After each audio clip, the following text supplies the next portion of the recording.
How's it going, guys and gals? This is Anthony. Today we're back at it with a new video where we'll be talking about WWE Unreal Episode 2, titled Push. And obviously we're here reviewing one episode per week of WWE Unreal. So if you like this type of content, like, comment, share, and subscribe. All these episodes were uploaded first on Patreon, so the link is down in the description below. So episode 2 Push started with Jey Uso talking about finding himself, Paul Levesque and Bruce Pritchard on the road to WrestleMania, and then we go right back to Cody Rhodes right after beating Roman Reigns on WrestleMania 40. They finally showed the footage of Hunter giving Cody the watch, which we saw a little bit on episode 1 at the very beginning. Right before Hunter told him, let's go white meat until the wheels fall off. Let's go white meat babyface, right?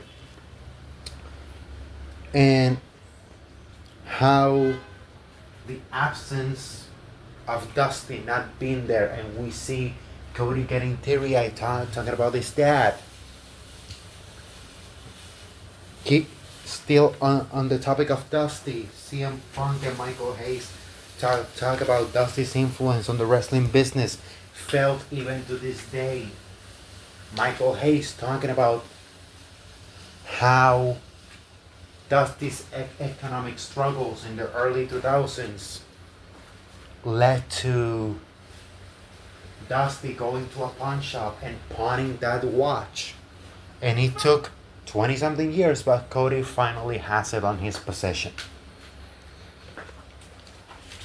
Once again, showing that the struggles that your parents go through, if you work hard, they will pay off.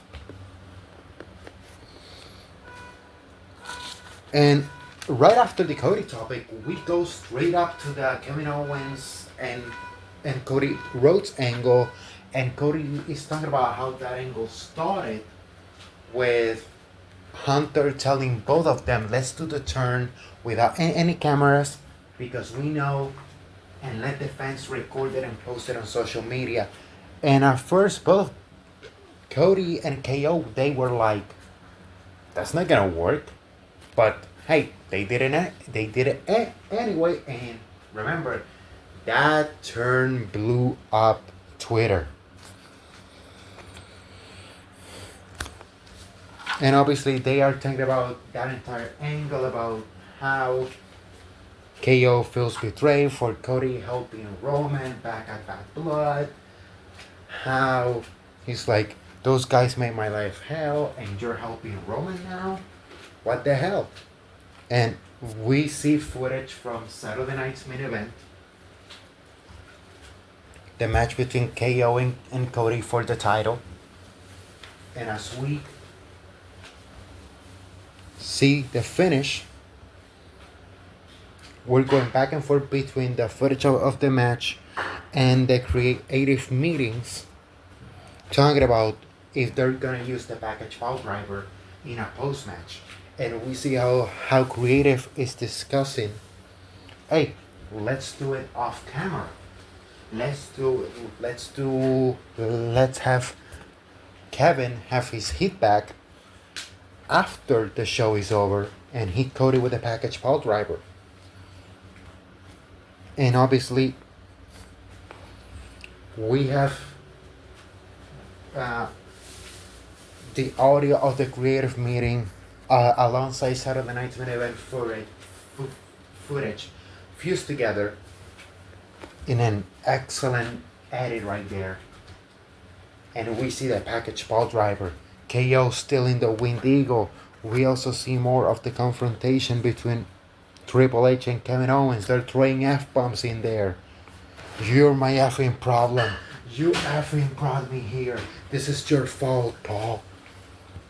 And we see Cody going out in an ambulance, and then on Gorilla, KO and Hunter, they're just like that. That was great, man. You were really on my face, type of stuff. They were like shoot shooting the ship. And then after that and then another transition goes in, and we see a couple of days before the Rumble, Jey Uso hanging out with Jimmy and his son. They're bowling. We see Jay starts talking about the bloodline and how he misses tag team wrestling because now he's a singles guy. And we see Jimmy say, "Man, you've got a lot of momentum. Take advantage of it, man. You have a lot of momentum going on." We see the Bloodline Family Tree. God damn. And they are using the Bloodline Family Tree while Jay is talking with his son about, hey, who's gonna win the Rumble? And Jay's son says that he has Jacob winning the Rumble. Hey, that is my. Even though I have Sammy winning on 2026, Jacob Fatu is a pretty good dark horse candidate for that Rumble.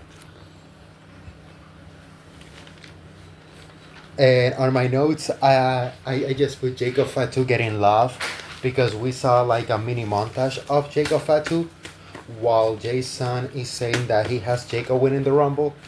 Man, yeah. And then we see how the idea of Jey Uso winning the Rumble came to be. Everybody on the creative meeting had Punk or Cena.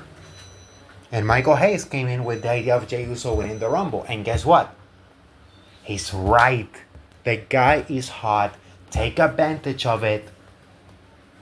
Take advantage of it until the fire dies down. Take full advantage of the guy getting hot. Don't mess it up like Braun Strowman on 2018 when he was the hottest guy in the company and you didn't give him the title until a year and a half later with no fans. Which was the stupidest thing they did with Strowman.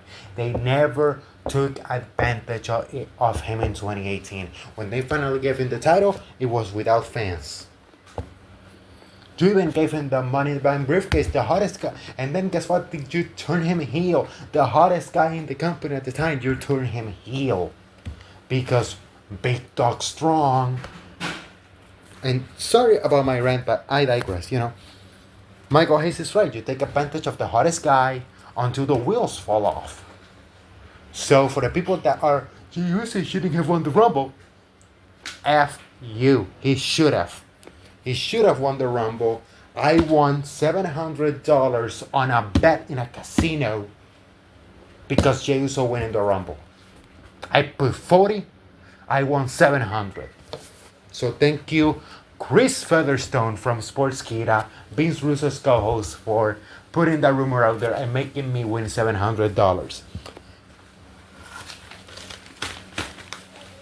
So now we see a Cody Rhodes meet and greet where he's selling the neck injury, he's in the neck brace, he's selling it. We see fan interactions.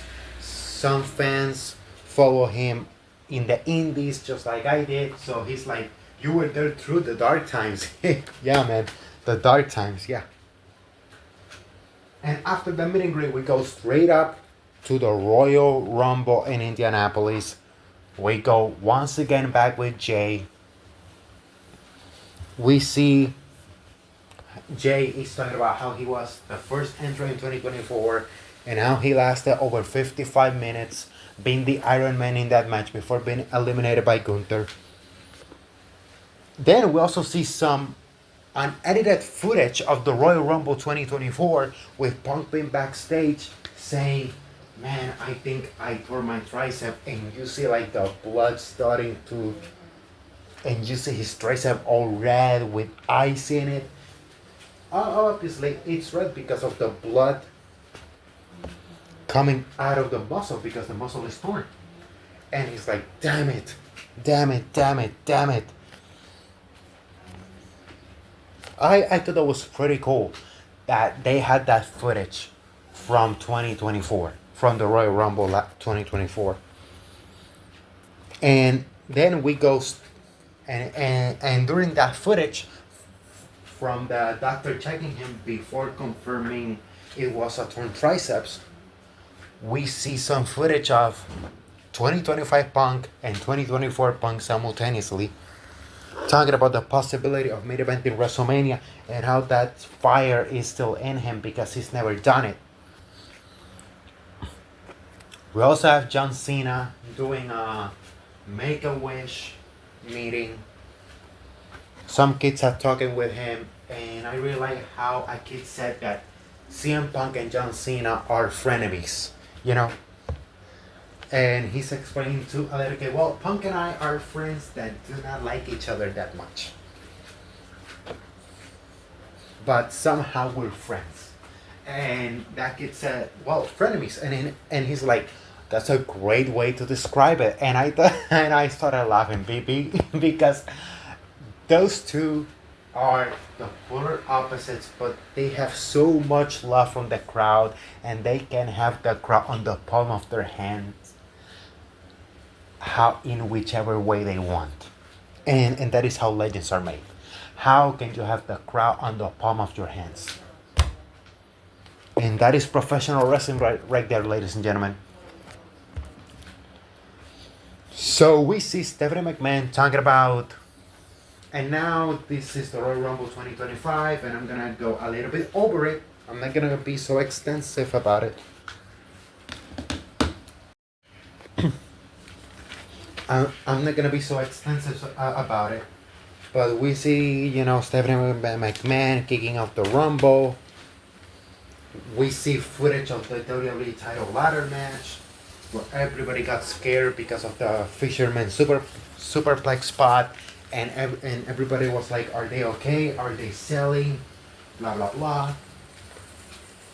And then we see after the match, Cody and KO backstage, and KO is apologizing for that spot, and he's like, "You ate it right on your neck. Are you okay?"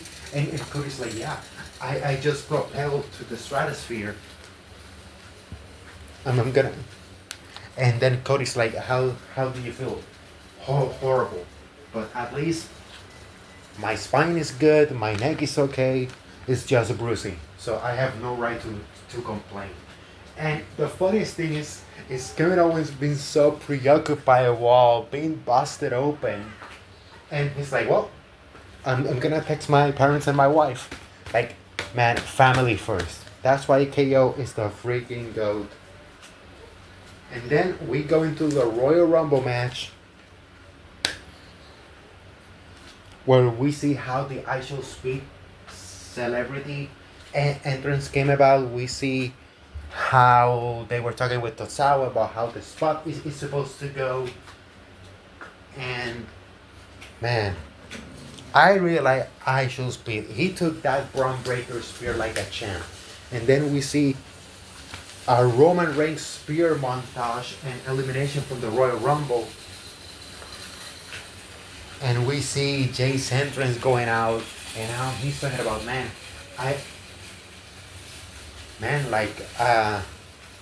we don't want him to go, how creative he's talking about. We don't want Jay Uso to go all in on his entrance, and then once the bell rings, he's all gassed out. Which, it's been a concern for fans for a while now, so creative is aware of that. And then Roman Reigns, we see a montage. We see 2 clips of Joe Hendry. Joe Hendry stretching before the Rumble. Joe Hendry in the ring with Roman Reigns. So Joe Hendry, I believe. And then we see Cena's entrance in the Royal Rumble. And then after that, we see the footage of Rollins and Punk going at it. How Rollins, Punk, and Roman are all eliminated, and everybody got scared because of the Seth stomp on Roman, because he literally did a coup de grace on Roman Reigns' neck, which looked insane, and everybody was like, ugh, back in Gorilla. And I'm just gonna say this.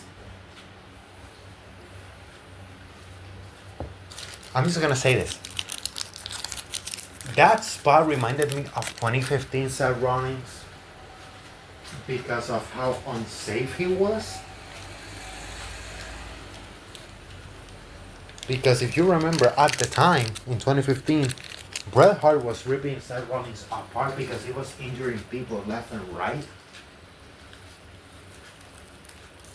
And that spot reminded me of that. And I'm like, man, this is the reason you've never been the guy.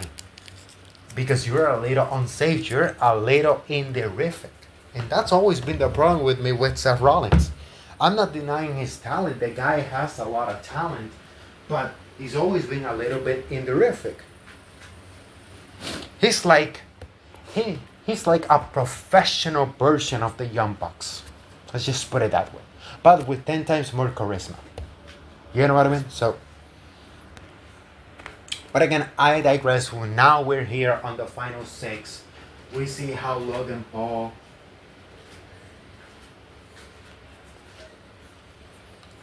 we see the final 6, it was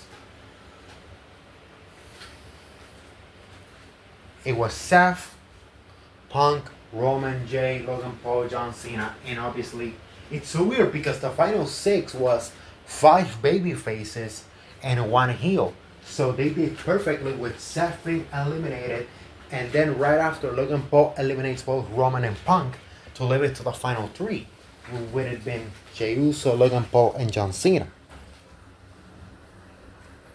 We see Super Cena making a comeback, doing a double AA, trying to do a double AA with Jay and Logan. Jay gets out of it. Super kick to Logan Paul. Clothesline, Cena clotheslines Logan out of the ring. Jey Uso and John Cena are the final 2. They go at it. They're both on the apron. Cena is trying to go for the AA. Jay gets out of it. He pushes Cena from the apron to win the 2025 Royal Rumble match.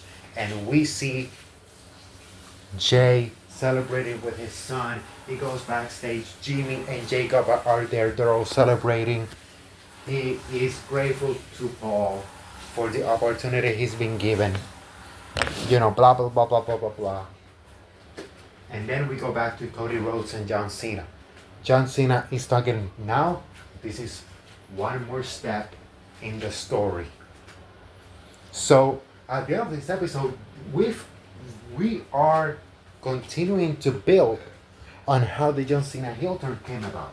Because at the end of the first episode, we were talking about, hey, the episode ended. Hey, what if John Cena turned heel?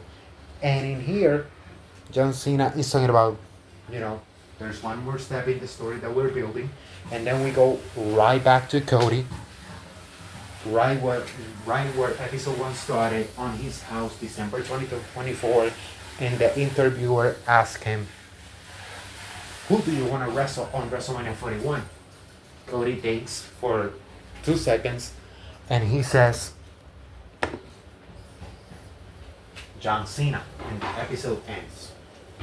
So the thing that I really liked the most in this episode was Michael Hayes having more knowledge in professional wrestling in his pinky finger more than 99% of the fans, because everything that he said about pitching Jey Uso to win the Rumble was 100% correct. You take a guy that's hot, you give him the ball until the wheels fall off. And if you don't like it, I got 2 words for you. Suck it. You don't know anything about micro and macroeconomics. And if you're in college, take a microeconomics class and you'll understand why Jey Uso winning the Royal Rumble in 2025 was the correct choice. But as always, if you like this type of content, like, comment, share, and subscribe. If you are watching this on YouTube, episode 3, 4, and 5 are already up on Patreon. But before I go, share these beautiful moments with your families, create beautiful memories, because life's too short, but those memories last a lifetime. As always, this is Anthony, signing off. Bye-bye.